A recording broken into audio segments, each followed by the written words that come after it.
Hey everyone, welcome to Singularity Computers, Client Build 13, Part 3. So this is the final part of the build log. Since the last video, I've finished the custom wiring and installed the lighting, so the system is now complete. In this video, I'm mainly going to focus on taking a detailed look at the finished product, and I'm also going to include the test results. But I'm going to start by taking a good look around at the water cooling loop and covering all of the fittings that I've used. For most people, particularly for beginners, I think the most difficult part of choosing components for a water cooling loop is the fittings, because there are so many fittings to choose from, mainly since the recent release of all of the new hard tubing systems, and actually particularly with bits power fittings, because they have such a massive range. There is just so many fittings to choose from. So obviously the more fittings you can become familiar with, the more freedom and options you're going to have when building a water cooling loop. So starting at the pump, I've used a 20mm extension fitting, a 90-degree single rotary, and I've then used a mini D-plug. And there's a couple of reasons I've used this fitting here. One is because it was the only fitting that actually fit in this position, but also because I wanted to make the pump and reservoir configuration quick and easy to remove to give easy access to the expansion slots. So once the loop is empty, all you need to do to remove it is undo the telescopic fitting at the top and pull it back out of the way, undo the bits power res mount, and just pull out the mini D-plug, which is just a simple push fitting with two O-rings inside of it. So essentially it's a quick disconnect. Then going into the graphics cards, I've used a 90-degree single rotary, and for the parallel configuration I've used bits power C47 multi-link fittings. Coming out of the graphics cards, I've used another 90-degree single rotary, and I've then used one of the new bits power multi-link enhanced fittings. These now come in 12mm and 16mm. This is obviously the 12mm version, and this is by far my new favorite hard tubing fitting for a whole bunch of different reasons. For the drainage system, I've used a Q fitting, and I often use Q fittings for my drainage systems just because of all of the options that it gives you.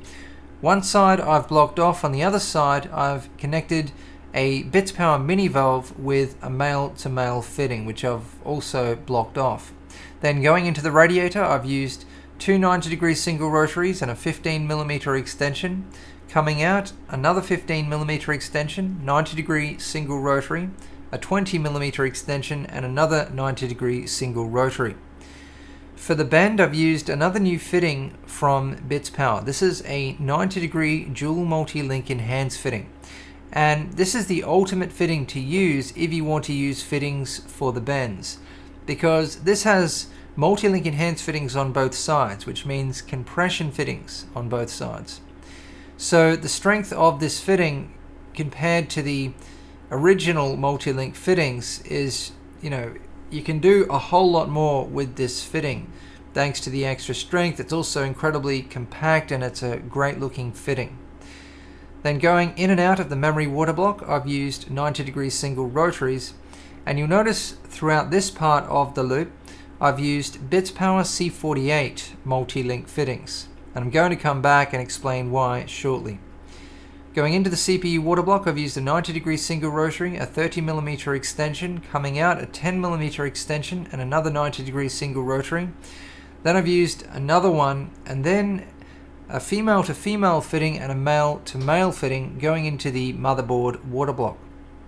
Now this may seem like an unusual configuration, but to get the correct heights between these fittings on the water blocks on the motherboard area, you really just have to use any fittings that you need to get those heights correct, because obviously the tubing needs to be perfectly parallel, otherwise it's going to look terrible and you're going to get leaks.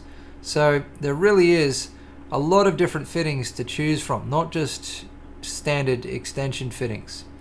Then coming out of the motherboard water block, I've used a 10mm extension, 90-degree single rotary, then another one, then a 40mm extension going into the radiator. And then finally, between the radiator and the top of the reservoir, I've used a bits power Aqualink Pipe 2. Now this is the larger version of this fitting. There's also the Aqualink Pipe 1, which is about half the size. And this fitting was really designed to use between graphics card water blocks. But I find it's best to use in situations like this, connecting water cooling components such as pumps, reservoirs, radiators, directly together, because this is a very strong fitting. It's also telescopic. It has a lot of adjustment. It also has a male fitting on both sides, and it rotates in the middle so that you can tighten those fittings. Now, there's a number of reasons I decided to use the 3 different types of Bits Power multi-link fittings in this water cooling loop. Between the water blocks and the motherboard area, I used the Bits Power C48s. These are the shortest of the multi-link fittings. They're actually the shortest hard tubing fitting out there. Now, when you're tubing up between components that are close together and fixed in position, the longer the fittings are that you use, the harder it's going to be to fit the tubing in between.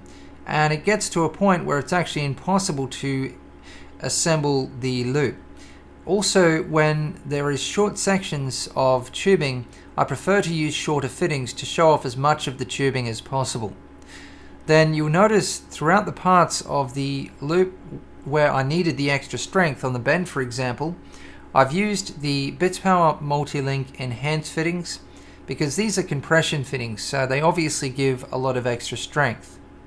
Between the graphics cards, I normally use C48s, the shorter fittings. But that's when the graphics cards are very close together, 1 to 2 slots apart. But you can see there's a large gap between these graphics cards, so I wanted some extra strength. So I decided to use the Bits Power C47 multi-link fittings, which are twice the size of the C48s. The C48s have a single O-ring, these have 2 O-rings. So they do give a fair bit of extra strength and a bit more leeway, but they're still not as strong as the multi-link enhanced fittings, obviously. But I didn't really need to use the multi-link enhanced fittings here because there is really no force that will be pulling the graphics cards away from each other. So essentially I've used the different types of Bits Power multi-link fittings exactly where they needed to be used in this loop. So it's just an example of the applications for these fittings, and there's really no problem with combining these fittings in a loop because they all look very similar, they have similar aesthetics, and they match up nicely.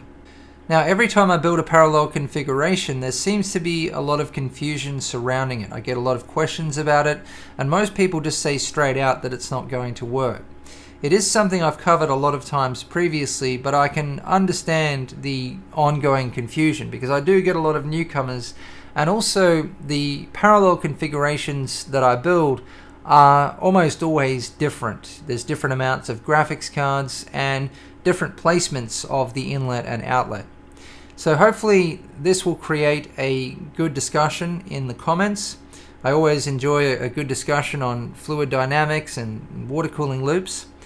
I'm going to explain this parallel configuration as simply as I possibly can. Now, the fluid is obviously coming from the pump, so it's going to fill the tube on the left-hand side, and the fluid is going to reach the inlet on both of the water blocks at approximately the same time. Obviously, it's going to reach the top one slightly later, but that's not even worth thinking about because it's going to be 0.1 of a second or probably even less. So if you imagine the left-hand side tube is full and you've got the same pressure and flow reaching each of the water blocks at the same time, both of the water blocks are the same, therefore the resistance of each water block is the same. So the fluid is going to flow through each of the water blocks at the same rate, which means the same flow and pressure is going to reach the outlet of each of the water blocks. It's then going to fill the tube on the right-hand side and take the path of least resistance, which is out of the bottom, and that's it. It's a very simple configuration. A lot of people think that the fluid is only going to travel through the lower graphics card and the top one is going to be locked out, but that is not the case. There's nothing stopping the fluid from traveling through the top graphics card. Now, I mentioned in the last part of the build log that I personally prefer not to use bay reservoirs, and most of you will know that because in my builds I almost only use tube reservoirs. It's been a long time since I've used anything else. I had a few comments about this, so I thought I'd just briefly talk about why. So I have an old Danger Den acrylic bay res here, and I'm just going to cover some of the main problems with bay reservoirs and some of the problems that I've had personally. Now, some of these problems have been solved with certain designs, and there is also ways around some of these problems. So most bay reservoirs are a nightmare to fill because the fill port is on top, so you need to undo all of the screws and slide the res out, which means you also need to add extra tubing length, and you also need to use soft tubing. There's also performance problems with a lot of bay reservoirs, even open designs like this, but particularly with designs with integrated pumps because of all of the 90-degree bends and restrictive sections. And this leads to another problem that I've had with a lot of bay reservoirs, which is filling and bleeding problems. And even turning the build on its side and shaking it around, you can get airlocks which just can't be removed. And actually, with a particular bay res, I spent so long trying to fill the loop and had so much trouble with airlocks that I ended up just giving up and installing a tube res. There's also the problem of air going back into the loop, and that's a problem I had with this particular design, and this can happen from the currents that you end up with. For example, on the inlet of this res, the coolant will circulate one way, which drags air down into the coolant, and then circulate the other way on the outlet. And also this leads to another problem, which is noise. So obviously having air in the loop is going to cause noise, but even some designs where you don't end up with air back in the loop, you can just hear the coolant moving around in the res just due to the flow of the coolant. Another problem I've had is the 5.25 inch bays are sometimes a long way from the other water cooling components, so having to run tubing all the way up to a bay res and back again adds a lot of unnecessary tubing length and mess. Finally, and most importantly for me, there is nothing like the aesthetics of a tube res.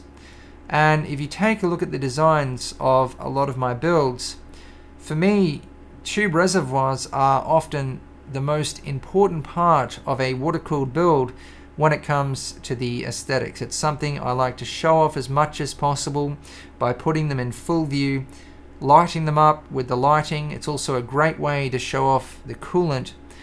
Really, I don't know what I'd do without tube reservoirs a lot of the time. They are such an important feature. There is still a place for bay reservoirs. I mean, for me, they're a bit of a thing of the past. It's been years since I've used one.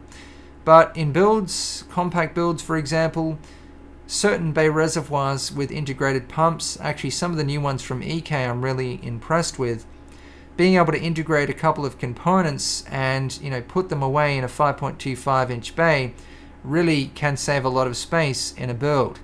And actually I mentioned that in the last part of the build log about this case. Now for a look at the completed custom wiring around the back of the build. In the last part of the build log, I covered the completed custom wiring around the front of the build and also some of the process of the cable management. As always, all of this wiring has been built from the ground up using 16, 18 and 22 gauge wire. It has been customized to length, the ends have been stripped, pins have been crimped on, all new connectors have been used, and it has all been sleeved in MDPC black. Most of it is heat shrinkless sleeving, although you will see some heat shrink around the back of the build and also on the cables where heat shrink has to be used. Now, there's a lot of reasons I really like the design of this case, and one of those reasons is the massive amount of space you have for cables. You have almost this entire rear compartment just for hiding cables, so there's really no excuse for messy cables in this case. You'll notice that I've used 90-degree SATA power connectors for the SSDs, and these are absolutely critical when doing custom wiring if you have multiple SSDs or hard drives in a row in an SSD or hard drive cage, because they save so much unnecessary wiring length and mess. Now, most of the cables running across the bottom of the case are the front panel cables, which, as you can see, I have also sleeved. And to sleeve those, I actually had to completely dismantle them. I had to pull them out of the case and remove each individual connector from the from the front panel. So it's a fairly time-consuming process, but it's definitely worth it. You can see what I've done with the fans. There's only 5 fans in this build, so I've used a Mod My Toys Molex to 5 3-pin splitter. And that's about it for the custom wiring. There's also a little bit more custom wiring I've done around the front of the build for the lighting, which we'll take a look at shortly. Just a brief look at the thermal design of this build. It's a simple thermal design. The 3 120mm fans on the front 360mm radiator are drawing air in through the front panel. Then the 2 120mm fans on the top 240mm radiator are exhausting the air out through the top.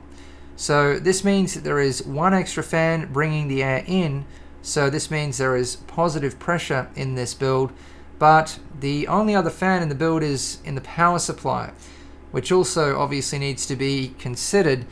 But in the rear side panel there is a large ventilated area just outside of the power supply. So the power supply fan is going to draw air directly from the outside of the case and then out through the back. It's not really going to have an effect on the overall pressure in the case. So this build is definitely going to have positive pressure, and it's certainly working with convection. I've mentioned many times in previous videos that I've been searching for good quality lighting pretty much since I started building systems, and in particular for UV lighting that gives a decent UV effect. Well, the search has now ended. This lighting literally solves all of the problems I've had with lighting. It's made by Dark Side Modding, and you can pick it up from MNPC Tech. I'll put a link in the video description. So first of all, you can see how it comes packaged in this nice transparent tube. It's incredibly bright and the colors are just awesome. The UV in particular gives the most amazing UV effect. It's probably 10 times brighter than anything else I've seen from other lighting. I've tested it with some UV reactive coolant and also some tubing, and I was just amazed at the effect. It means that you can put the lighting just about anywhere in the build as long as it's shining in the general direction of the UV reactive components, and you still get a good UV effect. Instead of other UV lighting I've used where you have to put it up so close to the components to get any kind of a UV effect that the light sources are in full view. It also comes on this compact little PCB, so this means it's going to fit just about anywhere. I can already think of a bunch of positions I'm going to be able to install this lighting. And hiding the light source is very important. This is something I've talked about many times previously.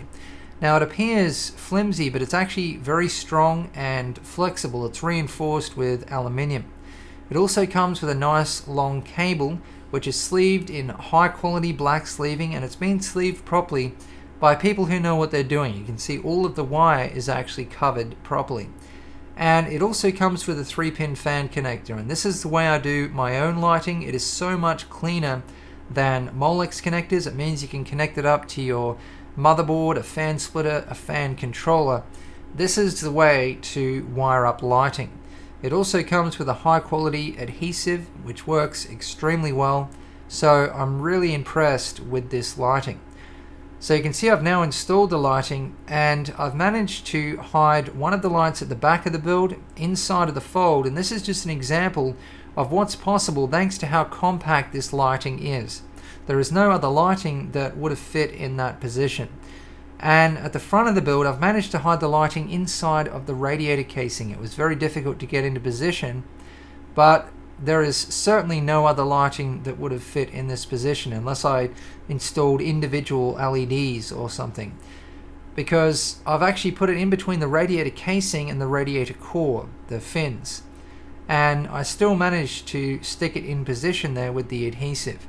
Both of the cables run across the bottom panel completely out of sight, and I've connected them to the motherboard. Now the reason I decided on UV lighting for this build, there is no UV reactive components in this build whatsoever, so I wasn't going for a UV effect, I just wanted the purple light. So you can see that I have, purple light coming from both sides vertically. I've lit up the reservoir, but because the coolant's opaque, the light doesn't really shine through the reservoir.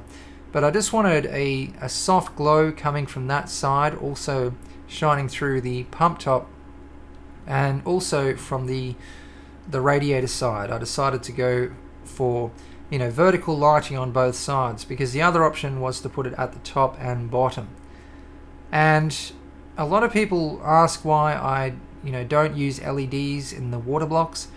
It's because I don't like the hard light that you get from LEDs in transparent blocks, because you can see the LEDs themselves and they're very bright. It's a piercing light. I mean, when the system's sitting next to you and you're gaming, it's shining into your eyes. I prefer to have a subtle glow. Now, we've already taken a good look at the outside of the case, the custom paint and the art previously in the build log, so I'm just going to give you a final brief look around. On the front panel, you can see that I've reinstalled the Corsair case badge, which is what was actually there originally. Now, something I was supposed to do for this build, it was actually optional, so this was a client request, was to build a custom case badge, which I was going to install in this position. And I was planning on carving it out of a solid piece of aluminium using a Dremel. I was going to do it by hand, but I'm actually going to send this separately from the build later. It's going to be very time consuming and difficult, and then the client can install it later. Now moving on to the test results. I overclock almost all of my client builds. Obviously I need to be careful with the overclocks because they need to be guaranteed 24/7 stable. So I usually back off the overclocks by a substantial amount just to be safe. I actually had trouble overclocking this system, and that's not going to come as a surprise to a lot of you because, I mean, considering that the AMD FX 9590 runs at 5 GHz, there's really not much overclocking that can be done. I did take it to 5.2 GHz, but considering the amount of extra voltage I put into it, I didn't want to take it any further. And the performance gains were really minimal and in some cases worse, so I decided to just run the CPU at stock. There was actually a fair bit more to it than that, but I'm not going to go into all of the details. I then moved on to the graphics cards and they overclocked really well. I was impressed with the overclocking capabilities, but again the performance gains weren't that great, not what I'm really used to seeing. So I decided not to overclock the graphics cards either, so I'm just going to be running this system at stock. So all of the results are for stock clocks. So I'm going to start with the temperature results. Now, my testing methodology for the temperature results: for the idle test I cold boot the system and let it idle for 30 minutes. For the load test I use the AIDA64 stability test for 30 minutes. I mathematically adjust my ambient temperature to 20 degrees Celsius for all testing, and all of the results are in degrees Celsius. So the CPU at idle 29 degrees, at load 55 degrees. GPU 1 at idle 31 degrees, GPU 2 at idle 32 degrees, GPU 1 at load and GPU 2 at load 52 degrees. So you can see that the temperatures of the GPUs were very similar, which shows that what I was saying about the parallel configuration is true. If there was that much of a difference in flow between the two graphics card water blocks, you would definitely see it in the temperature results. The motherboard at idle 30 degrees, the motherboard at load 37 degrees. Moving on to the power consumption results: at idle 165 watts, at load 690 watts. And now moving on to the noise output results. I'm going to give you a brief listen through the camera's microphone. I know this is a very inaccurate way of giving you an idea of the noise output, but it mostly just gives you an idea of the type of noise. All of the components in this build are rated at less than 20 decibels, and my estimation for the noise output would be just below 20 decibels.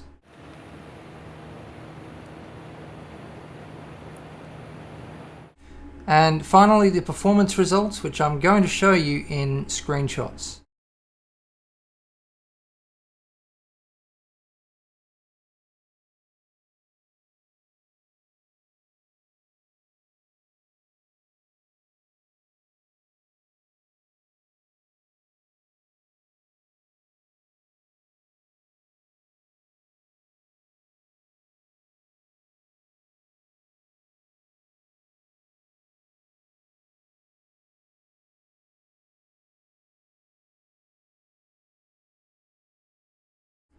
So that concludes this build log. Now you might have noticed from the SSD results that I wasn't running the SSDs in RAID 0. That's because I had trouble with the AMD drivers. I did spend a lot of time trying to sort that out. So hopefully with a future driver update, the client is able to sort that out. I've also added some extra red dye to the water cooling loop, so you'll now notice that the color of the coolant almost matches the color of the purple paint perfectly. As always, I really enjoyed building this system. It was great to do something a little bit different. It's been a long time since I've built a complete AMD system, and with the addition of the purple and the silver to this color scheme, it's something that stands out a bit, something that you don't often see. And I really enjoyed building into this case also. This case comes highly recommended from me. I think it would be a great case to do some serious modding with. So overall, I'm certainly happy with the way the build has turned out. I hope you have all enjoyed the build log. Thanks for watching. Please subscribe, like, and favorite if you want to see more.